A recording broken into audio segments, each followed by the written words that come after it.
Ahora cuando dejen de saludarse, empezamos. Joan Chapiña, buena vesprada. Te has puesto muy atrás hoy, Juan? Bueno, buenas tardes. Buenas tardes a todos y muchas gracias por venir. No sé si hay alguna cara nueva, que sepáis que todos los martes tenemos conferencias. Hoy tenemos con nosotros a José Luis Barrachina. Por favor, le vamos a quitar el volumen al móvil porque siempre no sé por qué tiene que sonar. Tenemos a José Luis Barrachina Susarte. Él nos va a hablar sobre días de vino y tardes de toro. Es profesor en la Universidad de Alicante, imparte clases a mayores en la sede universitaria de Villana. Que sepáis que ha venido hoy desde Villena. Asesor técnico de la Generalitat Valenciana en materia turístico-taurina. Redactor en el diario Información, sección de cultura, crónicas taurinas. Fue guionista del programa de la 2, que todos lo habéis visto, Saber y Ganar. Pues él fue guionista. Y con varios premios literarios. De hecho, ha traído aquí algunos libros, por si alguien está interesado en alguno. También fue premio Azorín, premio Hemingway. En fin, tiene un currículum muy extenso. Yo he cogido ese poquito para que lo conozcáis un poco, aunque ya habéis recibido casi todo su currículum. Pues le vamos a dar un fuerte aplauso y que empiece cuando quiera. Muchas gracias. Bien, pues después de estas palabras que agradezco a Isabel, lo primero es darle las buenas tardes y es de bien nacido el ser agradecido. En primer lugar, a mi amigo Antonio Sola, que es el que le habló de mí a Isabel, ¿vale? Ella tuvo la amabilidad de llamarme para venir aquí. Y les doy las gracias a ustedes por venir. Desde luego no tiene uno muchas veces la ocasión de estar en una sala tan bonita y con una asistencia tan grande. Les aseguro que he estado en sitios donde he dado charlas para media docena de personas, así que estoy muy agradecido. Antes de entrar en materia, la materia que nos trae aquí esta mañana en la radio, cuando hemos estado en la COPE, me han hecho algunas preguntas y bueno, yo he dejado una explicación en el aire, con la pretensión de si podía ser un gancho para alguien el poder venir aquí esta tarde. Preguntándome sobre alguna curiosidad, he contado que todos sabemos o todos hemos pensado alguna vez por qué da mala suerte brindar con agua, ¿no? Yo no sé si aquí alguien lo sabe. Si alguien lo sabe, por favor, que no me... ¿Vale? ¿Quién se atrevió a brindar con agua? ¿Que alguien se ha atrevido a brindar con agua? ¿Por qué da mala suerte brindar con agua? La tradición de chocar los vasos se remonta a la época griega y romana. Es difícil encontrar una fuente que nos lo pueda determinar con exactitud, ¿no? Pero a ellos les gustaba disfrutar del vino con los 5 sentidos, es decir, con la vista, con el olfato, con el gusto, con el tacto y con el oído, incluso con todos, ¿no? Entonces, a ellos les gustaba. También hay una teoría, es que siempre lo daban para probar a alguien, ofrecían la copa por temas de envenenamientos, etcétera, ¿no? Pero la hipótesis, por lo menos a mí la que más me ha gustado, la que traigo aquí, es que los griegos, cuando morían, es decir, los que tenían una muerte que les condenaba al inframundo, lo que para ellos era el infierno, se les condenaba a beber agua del río Lete, ¿vale? Del río Lete es para poder expiar sus culpas y purificarse, ¿vale? Esos que van a esa especie de infierno del inframundo. Por eso cuando los despedían, cuando sospechaban que alguno de sus parientes difuntos iba a ir a ese lugar, lo despedían con agua, ¿vale? Y de esta teoría, que hay un fleco mucho más contemporáneo, y es la dinastía de los Romanov, los últimos zares de Rusia, que cuando el zar, ¿vale?, Iván Nicolás, quería ensalzar a alguno de sus consejeros, colaboradores, generales, etc., levantaba la copa con cristal de Baccarat y brindaba por él. Eso significaba como darle una medalla. Pero sin embargo, cuando levantaba la copa cristalina con agua de los manantiales del Cáucaso, todo el mundo sabía que ese hombre, esa persona, había caído en desgracia, y como él mismo sabía lo que le esperaba, directamente, sin mediar palabras, salía al patio y él mismo se pegaba un tiro y ahí acababa la historia. De ahí viene como hipótesis más probable que todavía en estos días se considere que da mala suerte brindar con agua. Pero vaya, El que quiera brindar con agua, lo haga tranquilamente, no le va a pasar nada, seguro.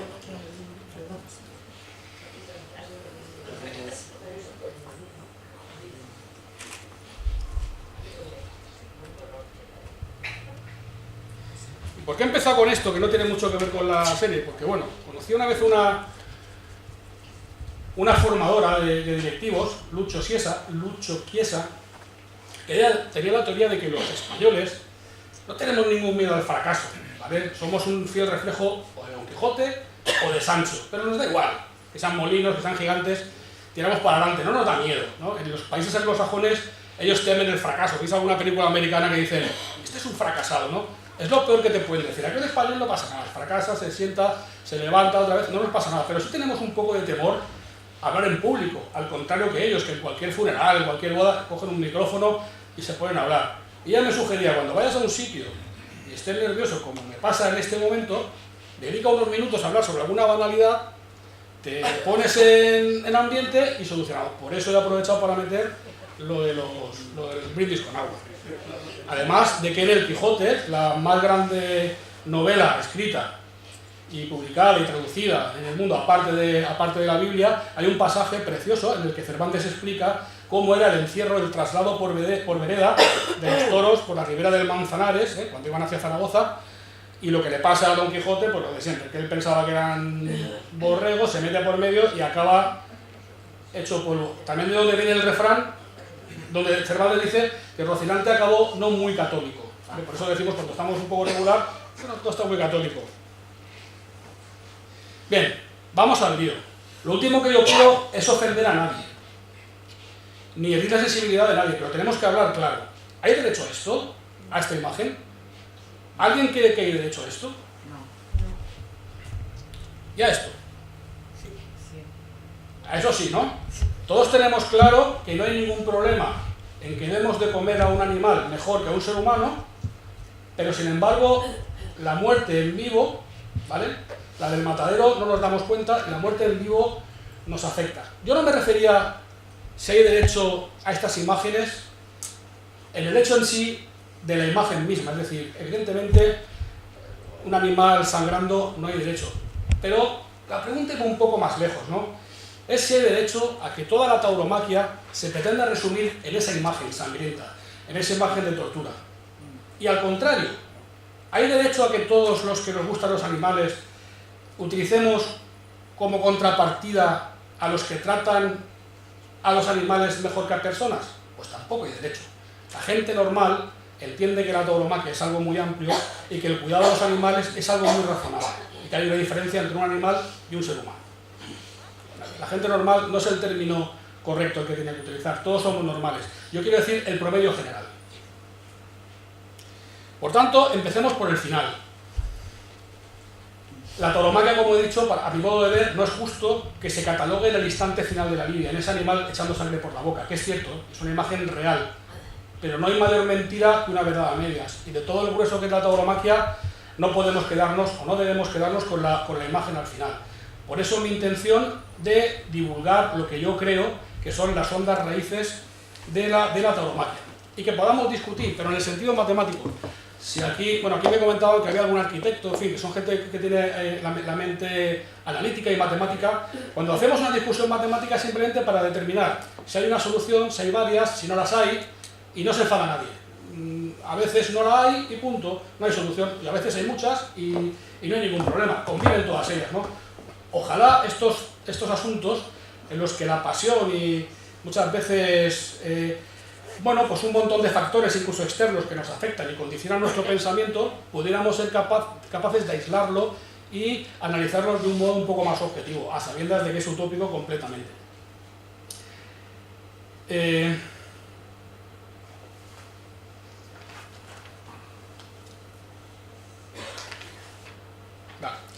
Lo más importante en cuanto a la convivencia, en cuanto al origen de la convivencia del hombre y el toro y el vino, es la selección que el ser humano ha hecho de ambos, ¿vale? El vino aparece de un modo como accidental y es la aportación del ser humano la que permite que se vayan seleccionando las variedades idóneas acorde con su placer, con su gusto, con su paladar y dependiendo también de las diferentes modas en unas partes y otras. Con el toro pasa lo mismo. El animal, el toro en su estado natural, en sus orígenes, era un animal pastueño, era un animal. El hecho de que haya un toro bravo o fiero es una invención estrictamente del ser humano.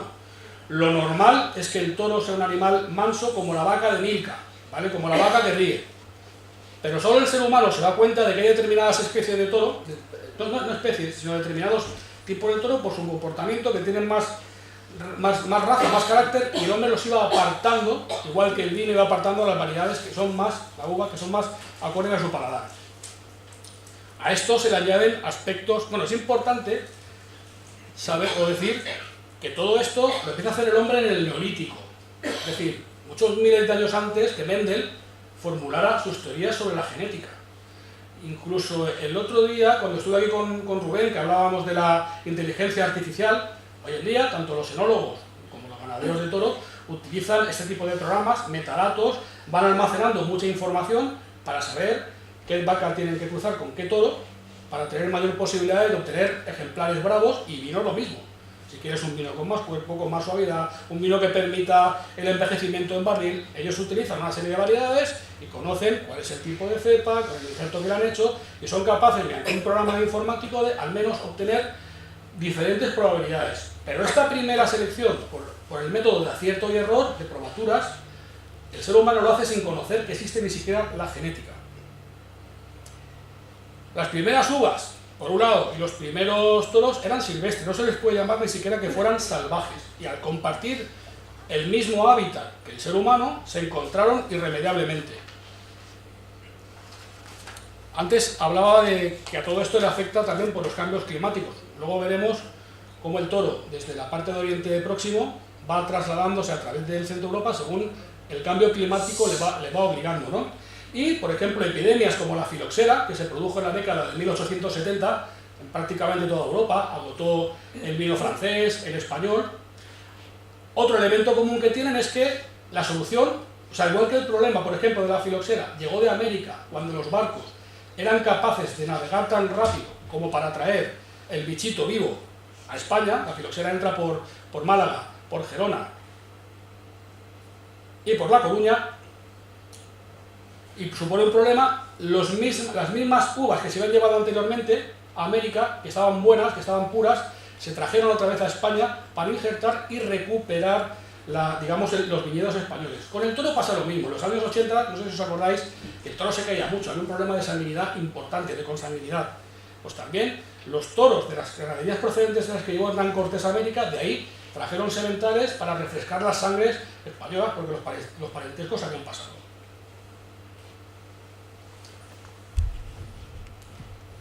En cuanto al vino, es muy probable, aquí nos tenemos que ceñir en lo posible en las fuentes arqueológicas y otra parte en suposición. Muchas de las cosas que yo formule aquí tienen un enfoque ensayístico, no se puede demostrar categóricamente, simplemente diremos que es una probabilidad amplia. Y es que el vino se descubrió de modo accidental.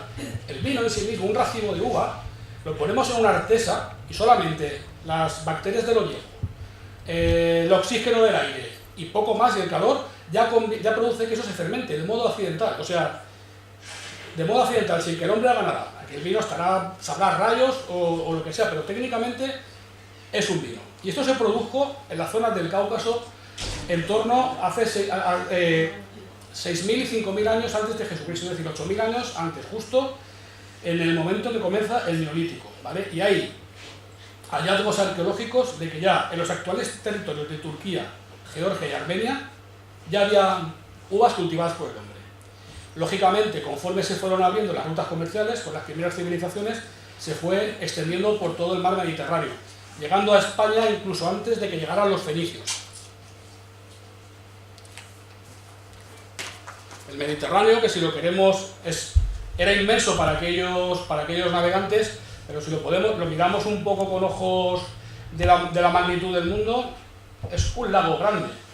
Está todo muy fácil de comunicarse. Hay puertos a media jornada de viaje en cualquier área. Era muy fácil distribuirlo por el mundo. Por otro lado, se produce un efecto que afectó a estos arcos del Mediterráneo, ¿vale? Un fenómeno de una glaciación que comenzó hace 18.000 años, ¿vale? Y que finalizó también hace unos 6.000, comenzando lo que se llama el periodo boreal. De nuevo coincide, de modo casual, aunque nada es casual, con el comienzo del Neolítico. Este cambio del clima, que lo convierte en mucho más benigno, mucho más parecido al clima mediterráneo que tenemos ahora, aunque todavía faltaba mucho por conseguirse, propicia unos cambios trascendentales para la humanidad. Es decir, el hombre tiene un momento óptimo para el sedentarismo, para criar ganado, para cultivar alimentos, ¿vale? Y vuelvo a decir lo mismo, es la época en la que se inicia el Neolítico, con la aparición de la agricultura y la ganadería. El toro ya había llegado a la península cuando geográficamente era posible, desde África, desde el estrecho de Gibraltar, ¿vale? Desde África, cuando estaban unidos todavía. Y había llegado un bastión, un adelanto de especies bóvidas, ¿vale? Pero cuando esta glaciación se empieza a producir desde Mesopotamia, hay otro recorrido, que el toro viene por Centro Europa, atravesando países como Polonia, Moldavia, en los cuales hay una huella honda del paso del toro por allí. Y en España, pues llega el toro para quedarse a cuerpo de él. Si me permitís una broma, no sé si alguno ha dicho el Camino de Santiago, o sois aficionados, yo a mí me gusta mucho hacerlo. Cuando llego a Finisterre, me encuentro una señora mayor, que venía desde Roncesvalles, y le digo, no, me decía la señora, dice, ya estás acabando, ¿no? Digo, sí, digo, al llegar a Finisterre ya paro. Dice, claro, no vas a seguir a nado. O sea, el toro, aparte de que ya no podía seguir por el Atlántico, encuentra en España la dehesa, las riberas del Guadalquivir, el Toro, los ríos de Castilla, y ahí se encuentra como en el paraíso.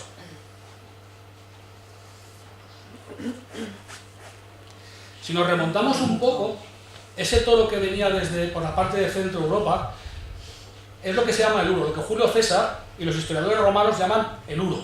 Y es prácticamente el que está pintado en Altamira y en las pinturas rupestres, es muy parecido a eso. Se extinguió en la Edad Media, ¿vale? Y a este animal es al que se le empiezan a atribuir virtudes totémicas, como rasgos relacionados con la procreación, con la virilidad, ¿vale? Y empieza ya a ser un objeto de culto y a considerarse un animal legendario. Yo cuando estaba haciendo este trabajo, ¿vale? El que dio fruto al libro que ha comentado Isabel, bueno, intenté ponerme en la piel de aquellos hombres primitivos que iban a cazar, y todo lo que se encontraba eran fieras. Pero supongo también cazarían conejos, ¿no? Pero lo que ha llegado a nuestra era son dientes de sable, leones de grandes magnitudes, el toro, ¿no? Y preguntando a la gente sobre los animales, sobre qué toro, porque conozco a mucha gente que es la primera vez que ha ido a ver al toro, sobre todo si lo ve en el campo, que suele causar un impacto diferente al que causa un zoológico. Y entonces, según las personas a las que yo fui preguntando, es un pequeño experimento, no más que nada para tomar el pulso, y carece de rigor científico, por supuesto. Pero todo el mundo marca, las opiniones marcan la diferencia cuando la persona que se manifiesta conoce el comportamiento del toro. Es decir, cuando para ti el toro es un animal al que solamente has visto quieto o en fotos, pues no te dice tanto como al que conoce el comportamiento del toro y ve la diferencia que hay con otros animales. Lo que me lleva a pensar que para el hombre primitivo también debió pasar algo así, ¿no? Quiero suponer, sobre todo por luego otras opiniones, otras fuentes que hablan de cómo era el sacrificio de humanos en el circo romano con diferentes fieras. Es decir, un león a un hombre primitivo te coge y te devora, o sea, es que no te deja ni el taparrabos. Sin embargo, un toro te puede matar, pero no te come porque es herbívoro, ¿no? Y además, convencido, conforme vas adentrándote en cómo se cazaba el toro y cómo se jugaba con él, que el hombre en un momento dado debió descubrir que con el toro, además de cazarlo, podía jugar, o mejor dicho, que mientras lo cazaba podía divertirse con él o podía ejercitar su destreza con él. Yo creo que algo de esto debió pasar. Por eso, bueno, es una forma de pensar que sintieron aquellos hombres primitivos. Lo que no me imagino es qué les pasaría en sus primeras borracheras, cuando dejaran el vino machacado y se lo bebieran, pues, y sintieran los efectos de la embriaguez, porque claro, como digo, de modo accidental, el alcohol se manifiesta automáticamente, o sea, por efecto de la propia uva, sin que el hombre haga nada, o sea, las uvas se machacan por el efecto que lo que queda ahí al cabo de unos días es vino y embriaga, o sea, de aquel hombre primitivo lo bebería seguro, solo tenía agua y eso, no se conocía otra bebida, o sea, sobre todo en la parte esta europea. Luego, a la hora de ponernos a estudiar todo eso, sobre todo, e intentar explicarlo, la parte más complicada, y además no por complicada, sino porque creo que le hace perder gracia, es intentar separar la historia del mito. Es decir, nosotros, la parte mítica más cercana que tenemos es la Biblia, ¿no? Donde todo tiene un fundamento histórico, de algún modo todo lo que ahí se cuenta ha pasado, o se ha vivido, o se ha contado de boca a oreja, y yo creo que la mitología pasa un poco lo mismo. Lo único que no se puede es tomar con rigor histórico, pero que algo de lo que cuenta ha pasado, por mucho adorno que se le haya puesto. Entonces, yo no lo he desgranado. Me he ido centrando en la parte que me ha parecido más curiosa, o la que cuando la he estado estudiando me ha cautivado más.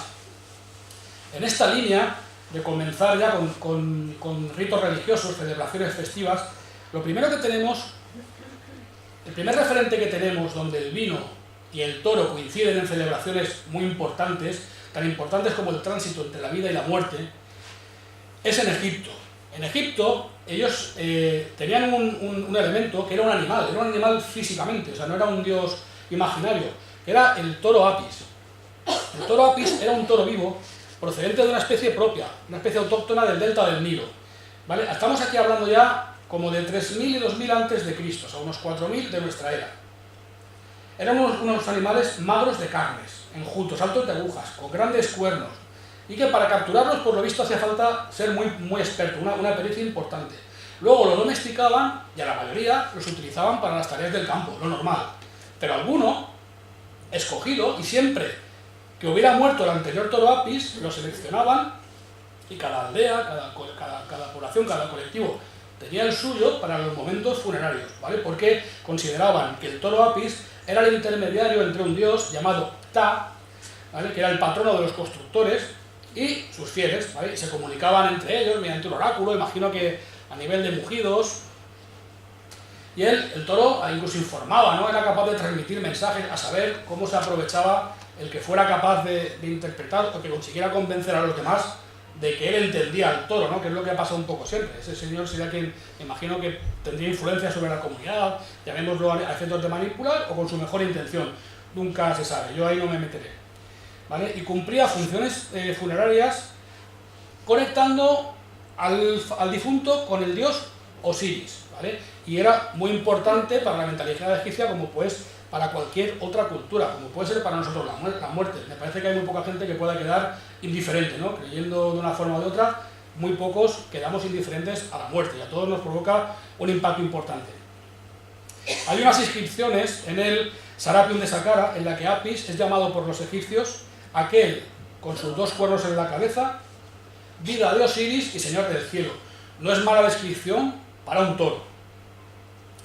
Bueno, como antes decíamos, en la naturaleza solo había agua, y antes de que existieran los inventos tecnológicos, el único agua que había era la que salía por su peso. Manantiales, la que salía por su peso. Manantiales, arroyos, etc. ¿Vale?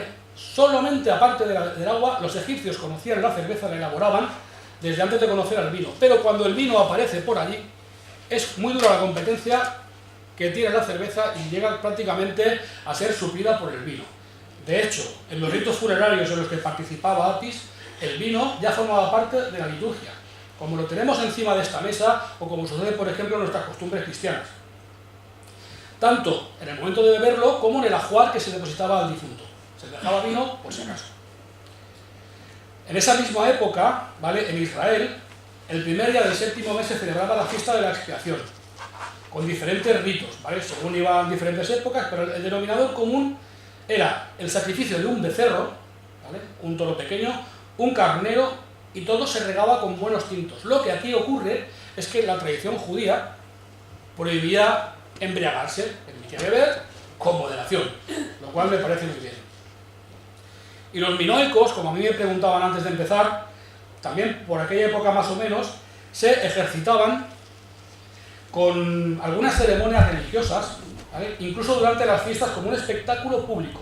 Aquí ya era un espectáculo público en el que los jóvenes arriesgaban sus vidas frente a aquellos bravos animales. A principios del siglo XX, el arqueólogo británico Arthur Evans, en la isla de Creta, descubrió el Palacio de Knossos, ¿vale? Y a cada paso que daba encontraba decoraciones taurinas. Al principio el hombre no entendía a qué se podía deber aquello, ¿no? Él sí que detecta el aspecto que tienen los jóvenes, es atlético, por el atuendo que tienen no parecen de mala familia, ¿vale? Por el tipo de calzado que llevan, por el pelo acorde como iban las clases pudientes de la época. Y entonces, bueno, pues de las muchas hipótesis él se va planteando y va descartando que pudieran ser esclavos, o que pudieran ser algún tipo gladiador, o que pudiera ser gente que lo hiciera incluso por dinero, ¿no? Por la pinta, él tiene la teoría de que era simplemente un ejercicio deportivo y más con aspecto heroico y de una satisfacción personal que otra cosa. Como ha sido siempre la relación del hombre con el toro a nivel espectáculo hasta hace relativamente poco y en España. Sabéis que incluso el rey Alfonso X el Sabio prohibía torear a todo aquel que lo hiciera por dinero. Tenía que ser un acto heroico, simplemente de recreo personal. Bien, ahora veremos que la hipótesis más probable es de que esta tradición que existió en Creta de jugar con el toro tenga su origen en un sacrificio que les unió con Atenas y que la mitología lo ha traído a nuestros días como el mito del laberinto y el minotauro, ¿vale? Pero de algún modo, ¿vale?, según las fuentes disponibles, una de las hipótesis más probables es que en este punto la historia y el mito se hayan tocado de algún modo. Lo que pasa es que es comprensible que en Atenas, como luego veremos que fueron los perjudicados de este sacrificio, ellos no dejaran huella, ni se alegraran de aquello, porque les costó la vida a muchos de sus jóvenes. También en esta investigación del profesor Arthur Evans, él ya marca una teoría, y es un hombre que no tiene conocimiento de la tauromaquia española, vive al margen de ello, pero le llama poderosamente la atención en todos los mosaicos que encuentra, cómo va marcada una liturgia sobre cómo se preparaban los jóvenes y mujeres que participaban en estos ritos, ¿no? Ya había un ritual de cómo se preparaban, como suele ocurrir ante cualquier persona que va a jugarse la vida.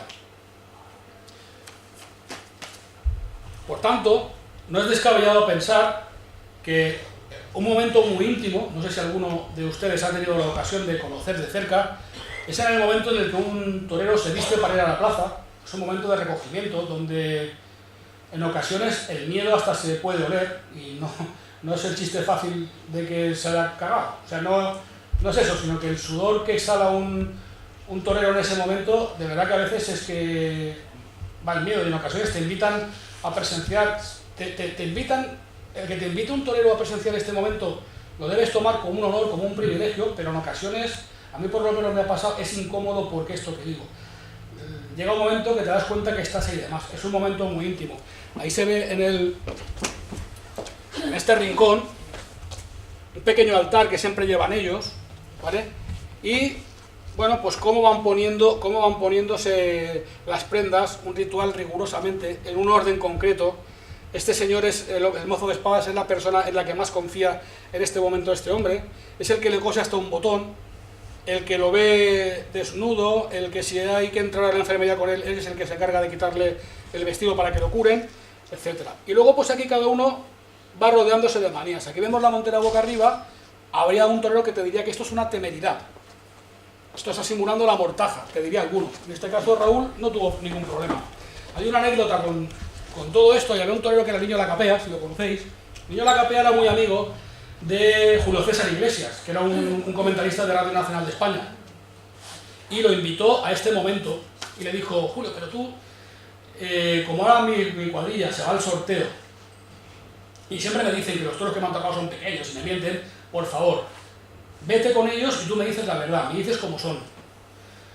Le decía: pero Pedro, el Niño Lacapea es Pedro Gutiérrez Moya, dice: pero si yo no entiendo de toros, si yo no... Es igual, dice: tú te pegas a Navarrito, que es mi banderillero de confianza, y él cuando acaba el sorteo, él va y se toma una copita de vino. Y si la corrida es muy seria y muy peligrosa, se toma 2. ¿Vale? Tú, según las que se tome, vienes y me lo dices. Total, que vuelve al hotel y dice: Julio, ¿Qué ha hecho Navarrito? Dice, maestro, ha pedido la botella. Imagínate lo que estaba esperándole a ese hombre.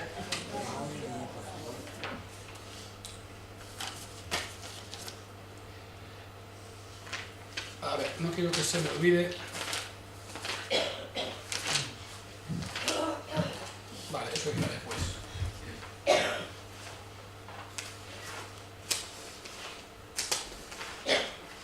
Bien. Vosotros conoceréis a un filósofo que se llamaba Platón, que fue discípulo de Sócrates y en este caso de Solón.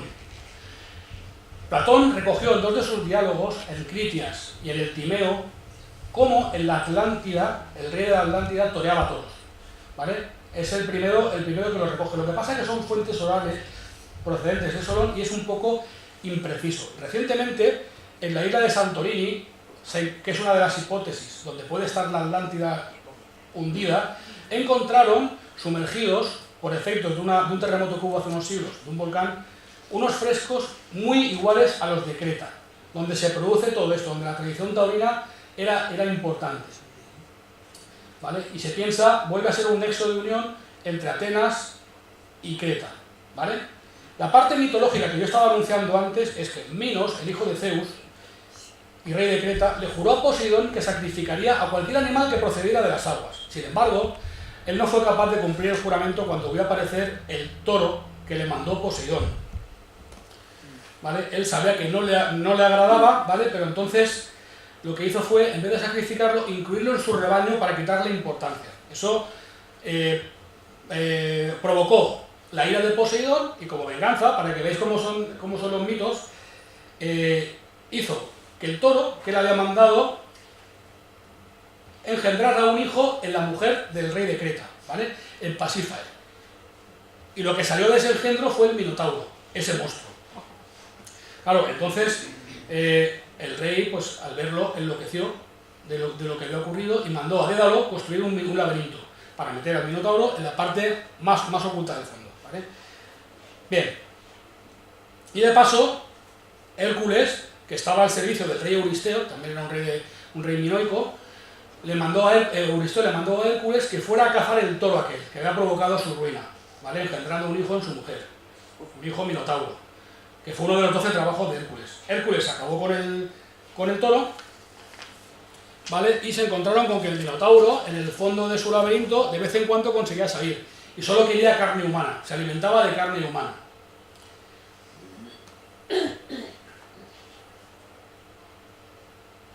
Vale, entonces, imaginaros un animal en el fondo de un laberinto que come carne humana.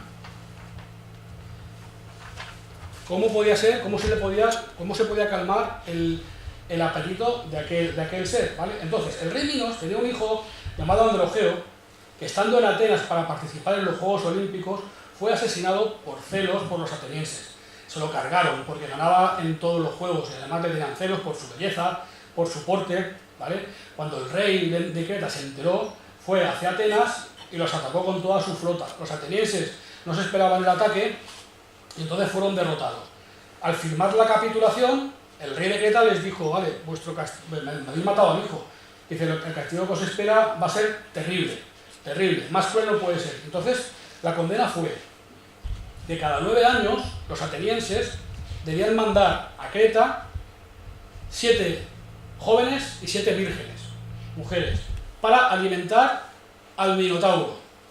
¿Vale? Se hacía un sorteo, como se habéis visto en los Juegos del Hambre, la película esta, se hacía un sorteo y al que le tocaba, le tocó. Claro, el rey de Atenas, al ver las condiciones tan duras que le habían puesto, le dijo, vale, no estoy en condiciones de exigir nada, pero solamente permítenos una cosa, si en alguna ocasión uno de nuestros jóvenes acaba con el Minotauro, se acaba la deuda. Y el rey de Creta aceptó. Ya habían pagado por 2 veces el terrible precio, ¿vale? Puesto que ya se había repetido por 2 veces la entrega de una nave ateniense impulsada por velas y conteniendo a las comprometidas 7 doncellas y los obligados 7 jóvenes, para que se dirigieran a su destino fatal. Cuando al fin llegó por tercera vez el día que se destinó el sorteo, ¿vale? Se resultó agraciado Teseo, el único hijo del rey de Atenas. que lejos de intentar cualquier triquiñuela y evitarlo, el hijo aceptó, convencido de que se sentía capaz de acabar con el Minotauro y de librar a Atenas de aquel horrible presente y futuro. Al día siguiente, todos se embarcaron camino de Creta y a la lágrima viva del rey despidió a su hijo y le pidió que, por favor, si conseguían regresar, desplegasen unas velas blancas para que cuando los vieran desde el horizonte supieran que regresaban vivos. El temido y salvaje Minotauro estaba recluido en el fondo del laberinto, muerto de hambre. Y los jóvenes y las doncellas esperaban a que les llegase la hora. Permanecían custodiados en una vivienda a las afueras de la ciudad. En esta prisión eran tratados con magnanimidad, a cuerpo del rey. Estaba únicamente reservada esta vivienda a estos jóvenes víctimas de los sacrificios. Abundaban los ricos alimentos y se reservaba el mejor vino para el momento final. El palacio donde se quedaban estaba rodeado por un parque que lindaba con el jardín en el que solían pasearse Freda y Ariadna, os sonarán estos nombres, las dos hijas del rey Minos, a cuyos oídos había llegado las nombradías, la fama y el valor de Teseo, el joven ateniense, sobre todo Ariadna, la mayor de ellas, que es esta joven que vemos con la túnica descubierta. Bueno, cuando Ariadna al cabo de unos días consiguió ver a Teseo paseando por el parque, lo llamó, le ofreció un ovillo de hilo, indicándole expresamente: esta va a ser tu salvación y la de tus compañeros. En cuanto entres al laberinto, lo atas al cabo de entrada y lo vas devanando regularmente a medida que vayas entrando en él, de tal forma que una vez te hayas cargado el Minotauro, podrías enrollarlo desandando, porque además le dio una daga que llevaba escondida Ariadna en los pliegues de su vestido, ¿vale? Bueno, y le indica a Ariadna, a Teseo, que ella está arriesgando su vida por él, claro, en contra de su padre, y le pide que, como tiene una vida infeliz y amargada en el castillo de Creta, cuando consiga vencer al Minotauro, la lleve con él. Al día siguiente, Teseo, el joven ateniense, fue conducido junto con sus compañeros al laberinto, y cuando se halló lo suficientemente dentro para no ser visto, ató el cabo del ovillo a un saliente y fue devanándolo, entrando poco a poco, mientras escuchaba dentro al Minotauro mugir terriblemente, presa del hambre tan grande que tenía. Teseo avanzaba sin temor, convencido, y al entrar en la caverna, cuando tuvo delante el Minotauro, claro, se dio cuenta de que todo el terror que le producían sus gritos, debido al hambre que tenía, en ese momento fue un valor a su favor, porque el Minotauro estaba tan débil que Teseo se abalanzó sobre él, le asestó una puñalada, luego otra, hasta que se acabó el Minotauro y lo pudo sacar de allí, ¿vale? Por eso, el profesor Arthur Evans, que había descubierto los mosaicos de Creta, tiene la teoría que de algún modo, ¿vale?, estas formas de enfrentarse con el Minotauro tenga algo que ver con esa afición de aquellos toreros, entre comillas, a jugar con el toro, con los cuernos, etc. No hay otro nexo de unión. Bien,